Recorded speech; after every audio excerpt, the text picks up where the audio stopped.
Hey GenderqueerChat folks, it's Sam. Happy Monday. It is Monday, December 7th, 2009, and you get me today, because one Mr. JT had his top surgery on Friday, and is switching days with me this week, so he can have more time to recover before talking to a camera. So, congratulations to JT. I can't wait to hear all about it and get updates and see how awesome his new chest looks. And it's gonna be great. Okay, so I get to pick the topic this week. A lot of power. Yes, a lot of power.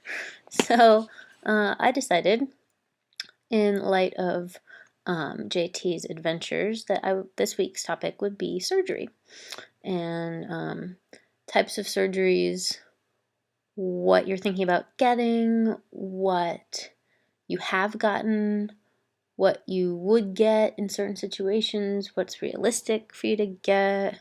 It's fun to move my head in all different directions. I've been inside all day. Yeah, I'm recording this on Saturday, because tomorrow I'm going to be filming all day. But anyway, so different types of surgeries, and what you plan on doing. So, I had my reduction almost actually a year ago, which is cool. I didn't actually realize it had been that long. And I'm still, completely pleased with it. And I think he did a really great job. And the scars are really small, and I can feel everything. He did a good job for a reduction. And let me see, actually, if you can see a scar, because that would be exciting if you could. Let's see, without showing you the whole thing, obviously. Do you see the line? Let's see if we can get closer. There. See that line? It goes around and then up there. And I won't show you where that leads to, because that seems inappropriate. But I'm really, really, really pleased. There's just like this little fold in the middle. That's a little bit of a bummer, but I mean, otherwise, it's basically really, really light and really, really small and smooth, and you really can't tell. If you're not looking for it, you wouldn't necessarily know that that is what happened. So, that is cool. Okay. But, it's not my final end point of where I want to go with my surgery, or I guess I should say my bodily transformation of my physical form, because I really do think that someday I'll want top surgery, or actually someday I'll get top surgery, because I already want it. It's not the same for me, not the same need as needing to make Doom stop, like that's on a level all its own, but it just doesn't make sense to have this stuff on my chest, and I don't particularly like it. I don't identify with it. They're just there, and it's weird, and just weird that I have that, and it would be wonderful to get them removed and replaced with something that feels much more natural to me. So, I've been looking into surgeons, I'm obsessed with watching YouTube videos, so I've been, checking out different guys, and it really seems like garramone might be the way to go.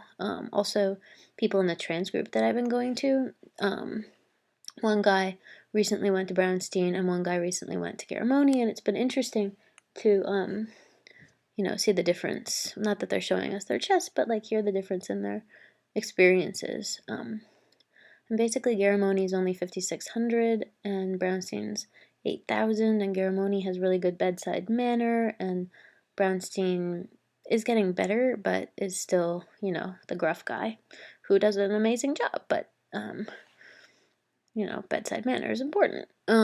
Technically, I like the way that garramone chests look better. He tends to, in my opinion, match them better with people's body type. And from what I've seen, and it depends, I mean, it's always different depending on the person and like your physical makeup. But from what I've seen, it seems like the Brownstein chests tend to look very bodybuilder-esque, and no matter what your rest of your physical form looks like, it doesn't necessarily match. So I could be wrong and I could be generalizing, but that's the impression that I've gotten at this point. So looking at garramone, and I've also heard that it's cheaper to go to him even with the flight in the hotel. So that's big, except that Brownstein is right over the bridge. I could come home that night, or yeah, that night, my friend did. Yeah, so things to think about.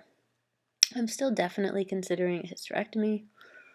I need Doom to stop, so however I can make that happen is what I'm going to do. And it's really at this point for me deciding between a hysterectomy or testosterone, or maybe some other option that I haven't quite figured out yet. And, you know, there's upsides and downsides to both.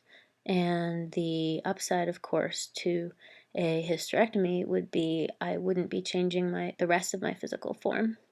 And then again, the upside to taking testosterone is I would be changing the rest of my physical form. So it's kind of confusing, and kind of shows how in between I am and how genderqueer I am. So I get kind of stuck when I have to think about these things, but it's gonna happen. Something's gonna happen because this can't continue. It's unacceptable. So what else? I mean, I've heard like really scary things about hysterectomies. I've heard that they can like have complications, and you can, I don't know, nick your bladder or something. Like, I've heard really scary shit, and that doesn't sound appealing to me at all. I mean, not that you can't avoid complications with any major surgery, but still, that one sounds really scary, and I don't want to add more problems to what I've already got. So the idea of taking testosterone and making all that turn off on its own without surgery is really appealing. So, you know, still haven't made any grand decisions, still thinking about it and still being distracted by grad school, but that's kind of where I'm at. I see some changes in my future. Yeah. In other news, still crazy allergic to the cat, and I actually like really fucked up my side, because at first it was just my nose and that was okay. Then it was my nose and like a little throat, and that was okay. Then it was a really wheezy asthmatic cough, and that was not okay. So I took my roommate's suggestions, and I went and got some allergy medicine, and I took some of that, and it wasn't strong enough, and then I took more, and it was okay, but I was still hacking, and I ended up coughing so much that I pulled muscles between my ribs on my left side, to the point where if I breathe deeply, or cough, or sneeze, or move in most ways, it really hurts. And I freaked out, and I went to the doctor yesterday, and he like prescribed a whole bunch of allergy medicine. So that's actually going better today. Well, I'd say the second half of today. The first half was pretty bad. But anyway, the saga of the cat and the allergies is intense, and I can't get rid of the cat. I love him. So I'm going to try this, and I'm getting Allercy Pet Rub that you rub on the cat once a week. It's coming in the mail next week, and maybe an air purifier, maybe a lot of vacuuming. Okay, got 30 seconds left. So I hope I hope everybody has a wonderful week. Happy Monday to everyone, and I can't wait to hear all about your surgery, JT. So take care, everyone. I'll talk to you soon. Bye.